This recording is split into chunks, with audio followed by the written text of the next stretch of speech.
বাড়ি গ্রামে আপনি বসে আছেন, এই এলাকাতে মুড়ির মতন বোমা পড়েছিল বুদ্ধের এজেন্ট বসা থেকে এই লোকসভা ভোটে। তারপরেই আপনাকে দেখলাম এই সর্বপ্রথম এত বড় জনসভা করতে, মানুষের যে ভিড়, এখনো মানুষ ভয় পাচ্ছে না আজকে করে নিয়ে, কি বলবেন? দেখুন, হিংসা করে মানুষকে ধমকে চমকে স্বল্প সময় হয়তো মানুষকে আটকানো যায়।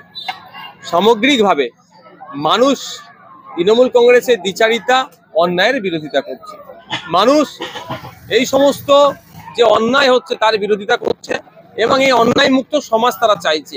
মুরগির মতো বোম পাড়া সমাজ মানুষ চায় না। মানুষ চায় কি, সকালে বাচ্চারা উঠবে, পড়তে যাবে, সন্ধ্যায় বাচ্চারা পড়বে, এই আওয়াজ শুনতে চায়। এদের মতো এই সন্ত্রাসী কার্যকলাপ, দেশবিরোধী কার্যকলাপ চায় না। সেই জন্য মানুষ, যত মানুষকে হিংসা করছে তত মানুষ আইএসএফের দিকে এগিয়ে আসছে। তার মানুষ, সাধারণ মানুষ জানে আইএসএফ পারবে একটা সুন্দর সমাজ ব্যবস্থা গড়ে তুলতে। ওদের ভাগবটার লড়াই চলছে, ওদের কোনো আইডিওলজির লড়াই নয়, ভাঙড়বাসীকে উন্নয়ন করবে তার লড়াই নয়, ওরা কে কত খাবে তার লড়াই চলছে। আমরা দেখছি পঞ্চায়েত ভোটে শুনিং থেকে সওগাত মোল্লা মোস্তান বাহিনী বা গুন্ডা বাহিনী এনে যুদ্ধ করেছিল আইএসএফ সাথে, কিন্তু ইতিপূর্বে এখন যে আরাবুল সাহেব মানে বাইট দিচ্ছে মিডিয়ায় যে সওগাত মোল্লা আরাবুল সাহেবকে মারার জন্য গুন্ডা বাহিনী হয়েছে। কোন আরাবুল সাহেবরা জায়গা দিয়েছিল, শওকত সাহেবরা গুন্ডা মোস্তান নিয়ে এসে হিংসা করেছিল। পাপ বাপকেও ছাড়েনি। আরাবুল সাহেব হিংসার প্ল্যাটফর্ম তৈরি করে দিয়েছিল, আর হিংসাটা করেছিল কে? শওকত সাহেব। যেটা আমরা লিখিত কোর্টেও জানানো আছে, বিভিন্ন জায়গায় দপ্তরেও জানানো আছে। তো আজকে পাপ বাপকেও ছাড়ছেন। আরাবুল সাহেব না জায়গা দিলে শওকত সাহেব হিংসা করার জায়গা পেত না।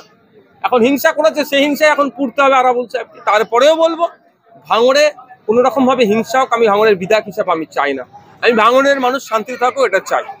আরো বলছে যে টাকা দিতে পারলে আরাবুল সাহেবের কাছে ভালো ছিলাম, আর টাকা দিতে পারছি না বলে খারাপ হয়ে গেছে, তৃণমূলের প্রধান বলছেন। এদের তো টাকা দিয়ে পদ পায়, বিভিন্ন পদে যে আছে এরা, সে বড় বড় পদ পর্যন্ত এরা টাকা দিয়ে পদে।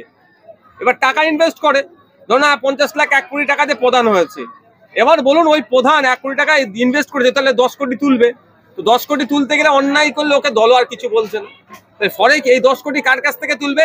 সাধারণ মানুষের মাথার উপরে যে উন্নয়নের যে টাকা আছে সেগুলো উঠবে। তাই সাধারণ মানুষ যদি এদেরকে হারিয়ে দেয়, এদেরকে যদি প্রত্যাখ্যান করে, তাহলে 10 কোটিটা আর হারামে যাবে না, অবৈধ জায়গায় যাবে না। 10 কোটিটা মানুষের জন্যই খরচ হবে। সাধারণ মানুষের উদ্দেশ্যে বলবো, আসুন, এগিয়ে আসুন, আইএসএফ এর হাতকে শক্ত করুন। কোনো কাটমানি তোলাবাজি কিছু এখানে প্রশ্রয় দেওয়া হবে না। ক্যানিং পূর্বের বিধায়ক তথা ভাঙড়ের অবজারভার মাননীয় শওকত মোল্লা বলছেন যে ভাঙড়ে একটি বিজেপির দালাল আছে, 26-এ তাকে একদম এই ভাঙড়ের খাড়ে ছুলে পড়ে দেবো, নাম না করে আপনার দিকে কিন্তু ইঙ্গিত করেছে। না, আমার নাম যখন করবে তখন বলবো। বিজেপির দালাল তো মমতা ব্যানার্জিকে উনি বলতে পারেন, কারণ অভিষেক ব্যানার্জি আর মমতা ব্যানার্জি নাকি শুনছি তো মতনৈক্য হচ্ছে। আর শওকত সাহেব অভিষেক ব্যানার্জির স্নেহধন্য, তা কাকে বলেছে কি করে বুঝবে? তৃণমূল নেত্রী রাজেন্দ্র হালদার তিনি কিন্তু আর্জিকাল মামলা নিয়ে একটা মুভি বার করে, শর্ট ফিল্ম, তাই নিয়ে কিন্তু তৃণমূল কংগ্রেস থেকে তাকে বহিষ্কার হলো এবং বাদ দিলেন। এই নিয়ে কি বলবেন? তৃণমূল নেত্রী কেন বলছেন? উনি বিজেমূল নেত্রী। উনি তৃণমূলেও ছিলেন, বিজেপিতেও ছিলেন। এখন বিজেপি থেকে তিনি এখন সরেছেন, কালকে তৃণমূলের বিজেপির মঞ্চে দেখতে পাবেন। মহিলাদের রাত দখলের কর্মসূচিতে আবার হামলা, কি বলবেন? শাসক ভয় পাচ্ছে, যেভাবে আন্দোলনটা এগিয়ে যাচ্ছে শাসক ভয় পাচ্ছে। তবে যত আন্দোলনকে আটকাবে, মারধর করবে, তত আন্দোলন বাড়বে। ভাঙড় বিধানসভাতে তৃণমূলের বিতর্কিত নেতা মুদাস্সর বলছেন যে শওকতদার আমি পাশে গিয়ে শওকতদার আমি হাতে পায়ে ধরেছিলাম বলে, না হলে আইএসএফ এর জ্বালায় ভাঙড়ে বাঁচতে পারতাম না, এত আমাকে কেস দিয়েছে। তাহলে কি শওকত মোল্লার কথা থানা পুলিশ চলে, কি বলবে? সেটা নতুন করে বলতে লাগছে না। শওকত মোল্লা সাহেবের কন্ট্রোল করার চেষ্টা করছে থানা পুলিশকে। কয়েকটা থানার ওসিআইসিরা হয়তো এর সাথে যুক্ত আছে। তবে একটা কথা বলি, সেই ওসিআইসিদের উদ্দেশ্যে প্রথম বলবো, কদিন আগেই যেভাবে বললো পুলিশের প্রতি আর ভরসা নেই, সে ওসিআইসি গুলো কি করবেন, তাদের আচরণ কি হবে, সে তাদের ব্যবহার কি হবে, দায়িত্বশীলতার কতটা পরিচয় দেবে তারা বলবেন। আর একটা কথা বলছি, এটুকু মনে রাখবেন, আমার কিন্তু মামলা একটা ভয়ঙ্কর করা আছে, যেটা উনি দেশ বিরোধী কাজ করেছিলেন। কাঁটালিয়াতে আমাদের জাতীয় পতাকা স্বাধীনতা দিবস উদযাপন করছিলাম, ওখানে সব ভাঙচুর করে সব ফেলে দিয়েছিল। সে মামলা আছে। উনি যতটা মামলা থেকেই শওকত মোল্লা ওনাকে বাঁচাক না কেন, যা মামলা থেকে পুলিশের সহযোগিতা নিয়ে শওকত মোল্লা ওনাকে বাঁচাক না কেন, ওই মামলা থেকে উনি বাঁচতে পারবেন না। উনি দেশ বিরোধী কাজ করেছেন, ওনাকে জবাব আমি নেবই। যাদবপুর সংসদ সায়নী ঘোষ বলছেন যে নওশাদ ভাঙড়ের মানুষের হাতে বই খাতা তুলে দেয়নি, বোম বন্দুক তুলে দেন। আমাদের অনেক ছেলেকে মিথ্যা মামলায় অ্যারেস্ট করেছিল পঞ্চায়েতের পরে, প্রচুর মারধর করেছিল। আমাদের ছেলেদেরকে। ছেলে মারধর করে বলছে শুধু এতটুকুই বল, তোদের ভাইজান তোদের হাতে বন্দুক তুলে দিয়েছে। আমাদের ছেলেরা বলছে ভাইজান ওই তো দূরের কথা, ইশারা ইঙ্গিতেও কিছু বলে না, আর বরঞ্চ যেখানে হিংসা হয় সেখান থেকে চলে আসতে বলে, আর বই পেন খাতা তুলে দেয়। অফিসাররাও ভালো করে জানে যে নওশাদ সিদ্দিকী এই হিংসার কথা বলে, নওশাদ সিদ্দিকী শান্তির কথা বলে। এইবার সায়নী ঘোষেরা যেটা কালচার, যেটা তারা নিয়ে চর্চা করে, সেটা মুখ দিয়ে বেরোচ্ছে। এবার নামের জায়গায় শওকাতের না জায়গায় নওশাদের নাম বলে ফেলেছে। ওটা ঘুরিয়ে নেন না, আরাবুলের জায়গায় নওশাদের নামটা বলে ফেলেছে, এটা ঘুরিয়ে নিলেন না, ম্যাচ হয়ে যাবে। আরাবুল ইসলাম বলছে 2009 সালে এই শওকত মোল্লার নেতৃত্বে মুখ্যমন্ত্রীর উপরে বর্তমান মুখ্যমন্ত্রী তৎকালীন বিরোধী নেত্রী ছিল হামলা করেছিল। সেই শওকত মোল্লা আজকে এখানে এসে বলছে আরাবুলকে চিনি না, আর উনি বলছে সব চলে যায়, যাক ভাঙড় থাক, কারণ ভাঙড়ে মধু আছে, মধু খেতে এসেছে। কি বলবেন? যে কথাটা আরাবুল সাহেব বলেছেন অসত্য কথা নয়। খোঁজ নিয়ে দেখবেন জীবনতলায় প্রোগ্রাম করতে এসেছিলেন, কি হাল করেছিল। তো ব্যাপারটা হচ্ছে মমতা ব্যানার্জির উপরে যে যত আক্রমণ করবে, যে যত গালাগালি দেবে, হয়তো সে তাকে উনি তত স্নেহধন্য করে রাখে। মমতা ব্যানার্জি যাকে বলেছিল তুই বোম্বা দিস, তাকে সে এখন মমতা ব্যানার্জি খুব কাছে। তবে আরাবুল সাহেবও কোনো অংশে কম পিছিয়ে নয়। আজকে আরাবুল সাহেব নাকি কাঁদছে, কালকে আরাবুল সাহেব হাতে ক্ষমতা চলে গেলে উনি তাকে হিংসে ছড়াবে। কেউ ভালো আছে, এদের লড়াই চলছে, খাওয়ার লড়াই, কে কতটা কন্ট্রোল করতে পারবে। এদের দুজনের প্রতি আমার একটুও সিম্প্যাথি নাই। তবে এদের মানে নিজেদের মধ্যে লড়াই, শান্ত ভাঙড়বাসী যদি কোন রকম ভাবে ক্ষতি হয়, তাহলে ছেড়ে কথা আমরা ভাঙড়বাসীকে নিয়ে বলবো না। আরাবুল সাহেব গ্রেপ্তার হওয়ার সঙ্গে সঙ্গে আপনি বলেছিলেন যে হাকিমুল আপনাকে গ্রেপ্তার আপনার বাবাকে শওকত মোল্লা করিয়ে দেয়নি, তো সেই কথা কিন্তু প্রতিফলন হলো। কি বলবেন? একটু একটু তো খবর দিক সেদিক থেকে আসে, যতটুকু এসেছিল ততটুকু জানিয়েছি। আগামী দিনে কিছু ইনফরমেশন আসলে সেটাও আবার লিক করবো মিডিয়াতে। আরাবুল সাহেবকে পুরো সাইডে সরিয়ে দেওয়া হচ্ছে তৃণমূল দল থেকে। আইএসএফ কি আসতে চাইলে আইএসএফ কি ভোটের আগে নেওয়া হবে? কাকে? আরাবুল সাহেবকে। কোন দুঃখে নেব, কোন দুঃখে নেব? আমার ছেলেরা কি অ্যাভেল না, ডিজাবেল এইসব? আমার ছেলেরা যথেষ্ট ভালো আছে, যথেষ্ট মন মানসিকতা ভালো। যে অধ্যাপিকাকে জগ ছুড়ে মারে, যে ওকে মারে, তাকে ভাঙড়ে দায়িত্ব দেবো? 2026-এ আমরা সূত্র মারফত খবর পাচ্ছি যে আপনি নাকি এই জায়গা থেকে দাঁড়াচ্ছেন না, অন্য কেউ দাঁড়াবে, আপনি হাড়োয়ায় কোনো জায়গায় দাঁড়াবেন। আপনার মধ্যে যদি সূত্র মারফত আপনি খবর পেয়ে যান, তাহলে আপনি খবর চালান। আমাদের এই বিষয়ে কোনো আলোচনাই হলো নি, আপনি সূত্র মারফত খবর পেয়ে গেলেন। যে খবর দিয়েছে, যে আপনাকে যে খবরটা দিয়েছে অসত্য খবর দিয়েছে। আমাদের এখন এই ধরনের কোনো আলোচনাই হয়নি। বসিরহাট লোকসভা কেন্দ্রে কি প্রার্থী দেওয়া হবে? কেন দেবো না? বসিরহাট লোকসভার জন্য বামেরা আমাদের সাথে জোটই করলো না। বামেরা বলেছিল এখানে নাকি সিপিআইএস সিট, এটা ছাড়া যাবে না, কিন্তু পরবর্তীতে ওখানে দাঁড় করিয়েছিলেন কাকে? নিরাপদ সর্দার বাবুকে, সিপিআইএম এর পক্ষ থেকে। কিন্তু জোটটা বসিরহাট সিটটা নিয়ে হয়নি, এটা মাথায় রাখবেন। এবং আমাদের বলেছিল ওটা সিপিআই সিট, আপনাদেরকে ছাড়বে না ওরা।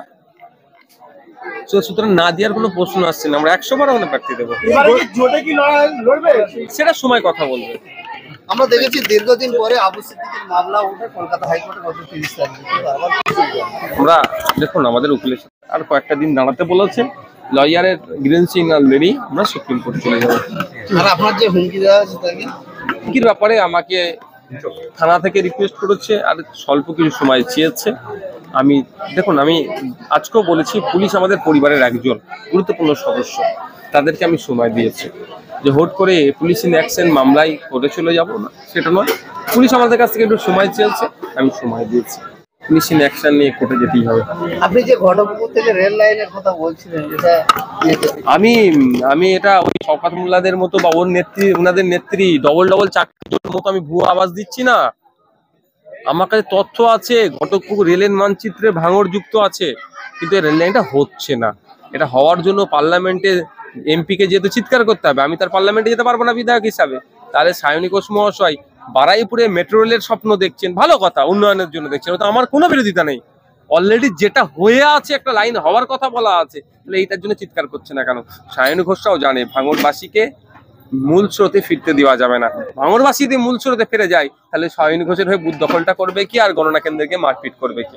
ভাঙড় নিয়ে কথা বলে না, শুধু মুখ্যমন্ত্রী যা করেন সেটাই করেন, আর বিজেপির হয়ে কাজ করে। কি বলবেন? ভবদাকে তিনি কতটা অসত্য কথা বলছেন আমি দাদা হিসাবেই বলি, সত্যি দাদা বলি রাখি, আমার পিছনেই বসেন। তো ভবদাদের বলবেন অসত্য না কথা বলে দুধকে দুধ পানিকে পানি হয়ে যাবে, বিধানসভা টিভিটা চালু করে দেন। আর আপনার নেত্রীকে মানে মমতা ব্যানার্জিকে প্রতিদিন বিধানসভা চলে আসতে বলবে। নওশাদ সিদ্দিকী কি পারফরমেন্স করে, তখন ভবদা শুধু নয়, আমি শুধু নয়, সারা রাজ্যের মানুষ দেখতে পাবে। কারণ হচ্ছে, আমি আপনাদের বলি, ভবদাদের মন্ত্রীরা নওশাদ সিদ্দিকীর কোশ্চেনের উত্তর অনেকে দিতে পারে না। ভবদারা তখন পিছন দিক থেকে চিল্লায়। কেন্দ্রীয় আলিয়া বিশ্ববিদ্যালয় নিয়ে যখন কথা বলি, ভবদারা উত্তর দিতে পারে না, পিছন দিক থেকে চিল্লায়। আমার পিছনে ভবদা বসে চিৎকার করে।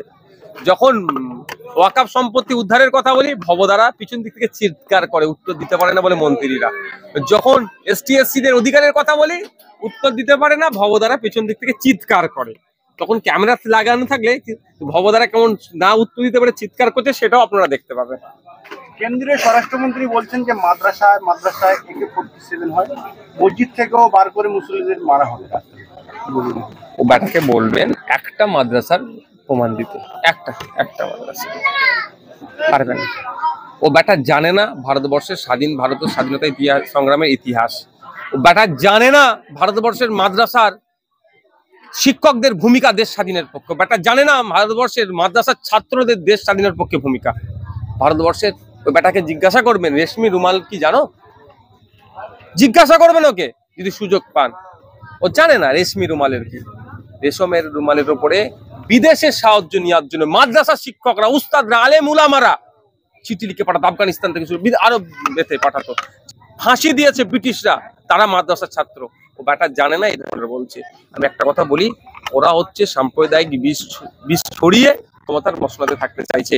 তবে বাংলার মানুষ শুধু নয়, দেশের মানুষ বুঝে নিয়েছে বিজেপি কোথা। বিজেপি ক্রমশ ধ্বংস হতে শুরু হয়েছে। যদি এই ধরনের যত করবে, তত ওরা দ্রুত ধ্বংস হবে। অবশ্যই আমি কোনোদিন দেখিনি যে মাদ্রাসার ছাত্ররা কোনো শিক্ষককে মেরেছে, কোনো জায়গায় শিলতানি করেছে, কোনো জায়গায় ধর্ষণ করেছে, কাউকে মার্ডার করেছে, কোনো জায়গায় কোনো গন্ডগোল করেছে। তা সত্ত্বেও যুগে যুগে আমরা দেখে আসছি যে মাদ্রাসার উপরে আক্রমণ। দেখুন, ব্যাপারটা হচ্ছে আপনি যেটা বলছেন, যদিও আপনি যে কথা বলেন, যদিও কোনো একটা মাদ্রাসার ছেলে কাউকে মারাইছে, হত্যা করেছে, টিচারকে মেরেছে, সমগ্র মাদ্রাসাকে কি আপনি চাপিয়ে দিতে পারবেন? আপনার কথাকে আমি সমর্থন দেওয়ার পর আমি ধরছি, যদিও কোনো একটা মাদ্রাসার ছেলে কোনো একটা মেয়েকে রেপ করেছে, ধরে নিলাম, কোনো একটা মাদ্রাসার ছেলে কোনো একজন টিচারকে মেরেছে, কোনো একটা মাদ্রাসার ছেলে কোনো অনৈতিক কাজ করে, তাহলে সমগ্র মাদ্রাসাকে আপনি দেখে দিচ্ছেন কিভাবে? যদি বলেন একটা ছাত্র করেছে বলে সমগ্র মাদ্রাসা দোষী, তাহলে সঞ্জয় রায় সিভিক অন্যায় করেছে একজন পুরুষ, সমস্ত পুরুষ কি দায়ী ধর্ষক হয়ে গেল? না সমস্ত সিভিক ভলেন্টিয়ার ধর্ষক হয়ে গেল? এটা তো নয়। ব্যাপারটা হচ্ছে, কিছু মানুষ আছে যারা ধর্মের জিগির দূরে, তারা কাজ করতে পারছে না, অন্যায় করছে, তারা যে দায়িত্ব পালনে ব্যর্থ হচ্ছে, সেটা ঢাকার জন্য হিন্দু মুসলমান এই রকমের লেগে আসছে। আপনি শুনলে অবাক হবেন, এরা এই বিজেপি বা তাদের ওই সমস্ত রাজ্যেতে কি বলে, গোমাংস খাওয়া যাবে না, বিফ ব্যান, কিন্তু তাদের বড় বড় নেতারা বিফ এক্সপোর্ট করছে সৌদিতে, পৃথিবীর বিভিন্ন দেশে গরুর মাংস বিক্রি করছে। ইন্ডিয়াতে জবাই করে আমি বলছি, মুসলিম যে দেশগুলোতে যায় গোমাংস, রীতিমতো সেটাকে জবাই করে পাঠাতে হয়, তারা মেশিনে টেস্ট করে দেখে নেয়। তো জবাই করে গোমাংস এক্সপোর্ট করছে, ইনকাম করছে, সেখানে গোমাতার প্রতি ভালোবাসা নাই। আর গোমাংস খাওয়ার অপবাদে সাবির মল্লিককে পিটিয়ে মেরে দিচ্ছে। এরা কোন লেভেলের স্বৈরাচারী হয়েছে বুঝতে পেরেছেন? তবে স্বৈরাচারীর ইতিহাস পৃথিবীতে বেশি দিন টিকে থাকে না, ধ্বংস হবে, এটা ধ্বংস হবে।